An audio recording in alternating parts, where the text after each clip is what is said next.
Here we are, episode 2. 2. We want to catch you up on what we've done so far. Okay. Since we purchased the property. And a lot of that has just been cleaning up. Because this property needs a lot of love. So, since we bought the property, we bought it in sort of a big mess as far as the condition. Everything was overgrown. There were ticks everywhere. Ugh, the ticks. There, so many ticks.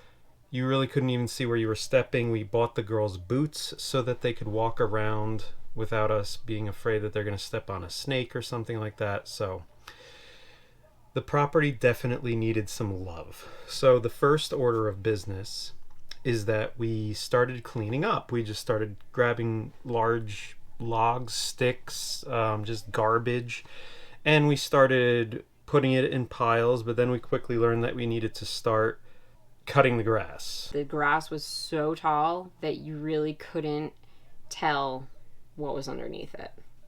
Mm-hmm. Like, we found a culvert pipe by accident because we stepped in a hole, kind of. Yeah, just walking along and whoop! And we weren't really sure what the best equipment to do this was. We didn't want to buy a tractor yet. We started with a weed whacker and quickly learned this stuff is really tough stuff. This is like hay grass. This isn't like overgrown lawn. This is overgrown natural grass. It's like a jungle. It's like when you trim it down, this grass was like a bush. And it was thick, broad leaves grass. So I went out and bought it's kind of like a lawnmower string trimmer thing. And I believe it's called, if you looked it up, a brush cutter. A heavy-duty weed whacker on two wheels. Yeah. And I was hoping that it would be kind of like a bush hog. And it worked. It was just like we just had way too much grass to cut. So I did the string trimmer thing, that we'll call it the brush cutter. I did the brush cutter for 2 days straight. Got blisters. On your feet and hands. I mean, I was getting nowhere. And I remember at the end of the second day, I'm like, okay, I finished cutting that section. And I look up and it seemed like forever that I had to do more. So I think the next day I woke up. I didn't even plan this. I just woke up and decided I'm going to Home Depot and I'm going to get a zero-turn mower. So literally the next day I woke up, grabbed Autumn, said let's go to Home Depot. Autumn was done with school before Clara, so she was my buddy for the day. We went to Home Depot. Autumn sat on all the tractors and I was looking at the 42-inch zero-turn mowers. And I decided to get a Cub Cadet 42-inch zero-turn, and I never had one before, and I was a little concerned because our properties do have hills and some steep sections, but I quickly learned that thing is a beast. So I raised the deck up to its highest setting, and I just started slowly going into the grass, and this thing was just chewing it up and spitting it out to the side, and like you look behind you and just see this stuff demolish everything. Like there were wildflowers, there was the really thick grass. They were taller than us. I mean, there were twigs everywhere. I was just like, you know what, let's just blaze through this. And so I did that. I did a rough cut at first and made pretty quick work of it. Mm-hmm. Right? And then a couple days later I went back and I lowered the deck on the mower a little bit and cut it shorter and fluffed up the grass a little bit more, and then things started breaking down because it was finely cut. The lawnmower definitely chopped everything up and shot it out to the side. So after a couple passes, we started seeing what our lawn would look like, and it was pretty cool. One of the first things that we wanted to try and tackle once we purchased the property was to make sure that the well worked. There was a house on the property. We're not sure when the house was built, but it was purposely burnt down by the owner. It was in 2017. 2017. They burnt it down because it was just in disrepair and just wanted to get rid of it. So it was burnt down. What remains of the property that was there is just the well, and it's surrounded by cinder blocks, but we knew right off the bat that some things would need to be replaced for this well to get up and running. First wanted to know whether or not the pump would work.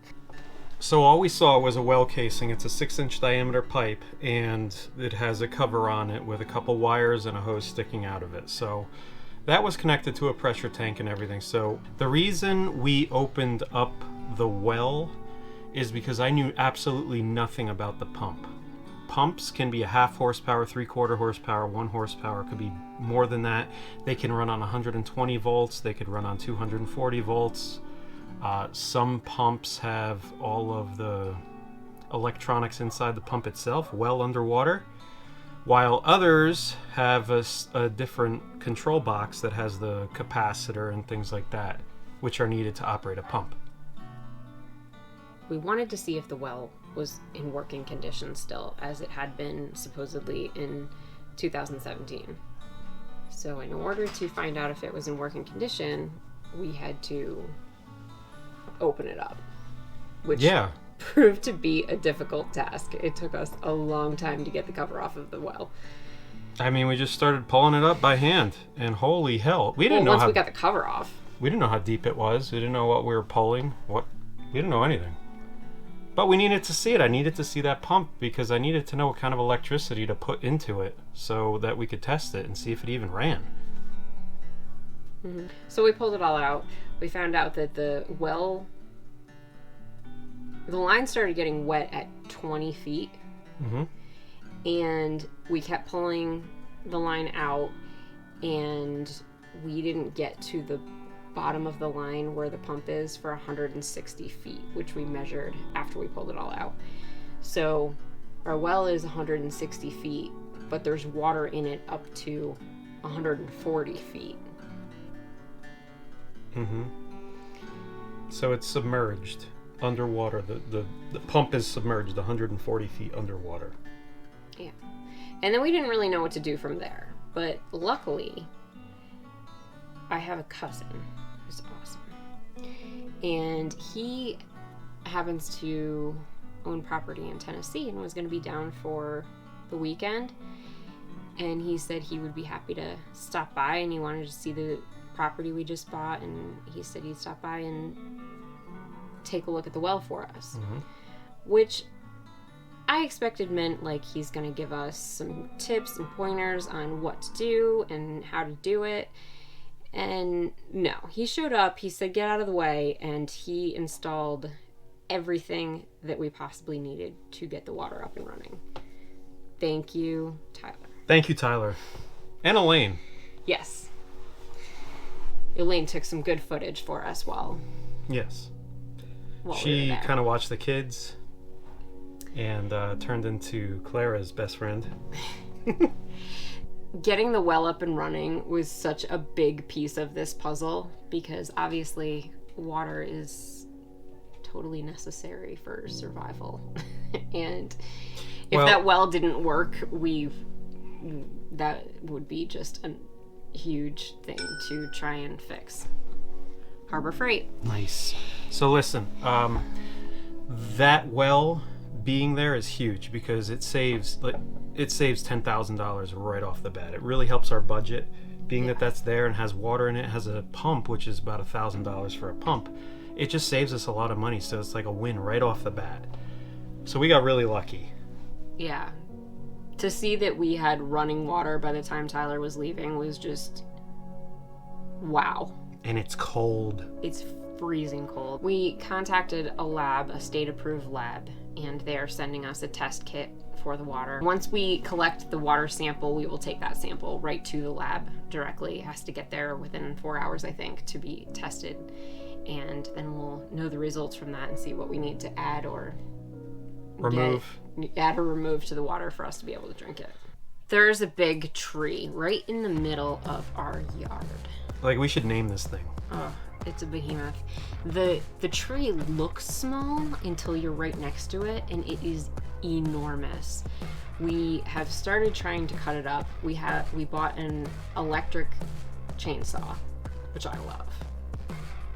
That's not why we bought the electric chainsaw. We bought the electric chainsaw because we're going to be doing a bunch of like little work, trails work and stuff like that. And so we started cutting up that tree, and each time we're there, we cut it until we run out of battery. And we've already had quite a few fires with that wood. It's a poplar, but it's a humongous old 100-year-old poplar. Yeah.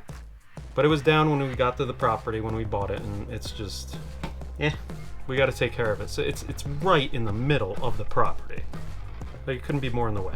Once we get it out of there, we'll be able to finish with the lawn and get it really looking nice. And there's another stump in the yard too that needs to be removed. That is actually where the camper is going to be placed. So we're working on tree removal. We also had an unfortunate tire dump on the property. Not a huge one. We've seen worse during our property search, but we had about 24 tires that were stashed behind the well building, and we went through that. Actually, I did. I pulled out the tires Until you got scared. Until I was all right. We knew the snake was there because we found a few snake skins around the tires, so we knew the snake was there, and I was being really careful. But man, those things can scare you. It's just a worm with eyes. John looked over, he was mowing, and I had my hands on my chest, like, oh, my heart. I backed up. She went like this. And I'm such a freak nut. I really like snakes. I think they're cool. I'm not one to like. I just really like snakes. I think they're cool. I think they're fascinating. So this was just a black snake, a rat snake. But it was a big fella. He was big. So Meg survived. And then we put all the tires in the barn because we wanted them to get out of the way, but we didn't want to like put them in the middle of the yard for people to see as they're driving by, so that they add to it or something. Yeah, we don't want people thinking, oh, I'll just dump my tires here. So we got the girls, and we had like a tire rolling race to get the tires into the barn. That's fun. What we're calling phase 1 of this project is everything we have to do to prepare to get our camper onto the property, which means 3 major things: water, which we took care of. Actually, Tyler took care of. Thank you, Tyler. Electricity, which there's actually power lines that run through our front yard, and we are going to be able to get power off of those. Eventually we're going to be doing solar, but for right now we're going to be doing electric from the electric pole. And the third thing is septic. And John has met with quite a few septic professionals to get quotes, and we've gotten quotes all over the board, but we finally picked a person that's able to do it for us. And one of the holdups in this whole process is that we have to get our camper to the property before Halloween. Halloween is our deadline because the campground closes November 1st. Dun dun dun. So we have to get out of here. And in order to do that, we need to get those 3 things done. A lot of people that we've told that we're doing this, they say, well, how can you do that?